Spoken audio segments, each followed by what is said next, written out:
Hi everyone, welcome back to our channel. Today's video is about why you're losing money with the wheel strategy, an analysis of common pitfalls in options trading. The wheel strategy sounds like a dream for traders looking to make passive income. Sell cash secured puts, collect premiums, and if assigned, sell covered calls, then rinse and repeat.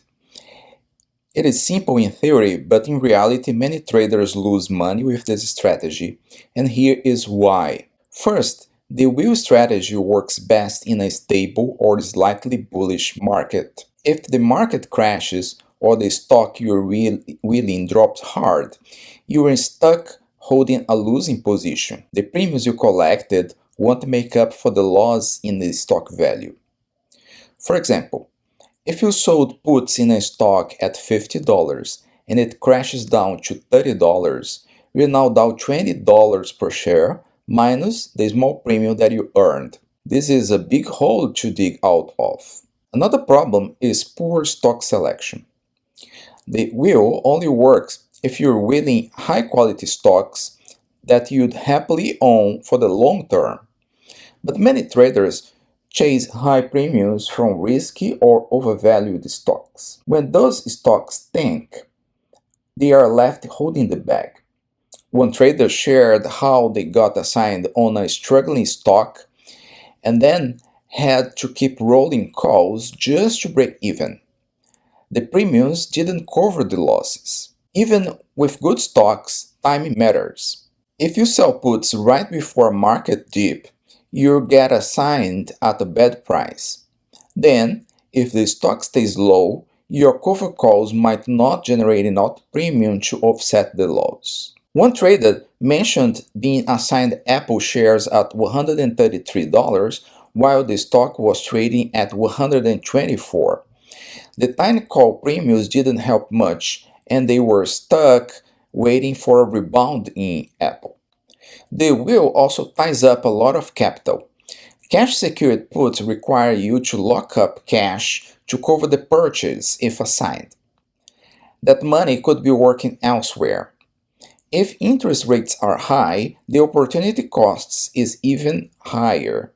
You might earn more from a simple savings account than from the small premiums that you're receiving from this strategy. Then there's the emotional side of this trade. Many traders panic when their positions go against them. They close trades early, take losses, or abandon the strategy altogether. One trader admitted to being down $25,000 in a week, but stressed that staying calm and sticking to the plan was key. Panic selling turns paper losses into real losses. Another issue with this strategy is overestimating the strategy returns. The wheel generates small and steady premiums, not huge windfalls. Some traders expect to get rich quickly, but the reality is a slow and modest set of gains.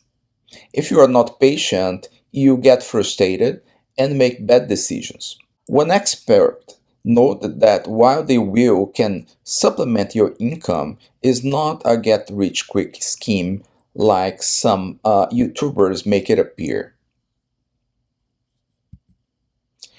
Another important issue is tax implications. Tax can also eat into the profits. Premiums from selling options are usually taxed as short-term capital gains, and these have higher rates than long-term investments. If you are wheeling frequently, the tax can drag or reduce your net return significantly. Finally, the wheel isn't a set and forget strategy. It requires constant monitoring. You need to adjust the strikes, the roll positions, and then decide when to take an assignment or let the shares get called away.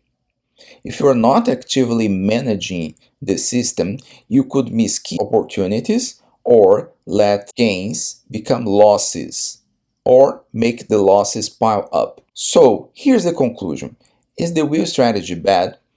Not necessarily, but it's not the easy money machine that many think it is.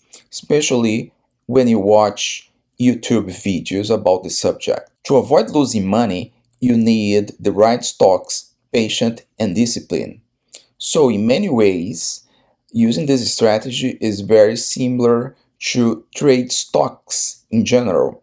You need to be consistent, you need to find good stocks, you need to have good trading mindset, and all of these things add up to the final results. Most importantly, you must accept that losses will happen and the wheel won't always save you.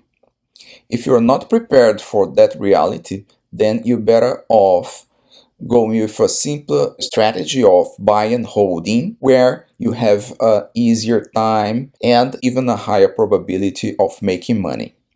In conclusion, the wheel strategy is a trading strategy. And if you are not good in making trading decisions, even though this is a simplified trading system, you are going to lose money. You need to be careful when you are starting this kind of strategy. Accept losses as a necessary part of the game. This is what I had for today. Thank you for watching our channel. Subscribe to see new videos. Thank you and see you next time. Bye bye.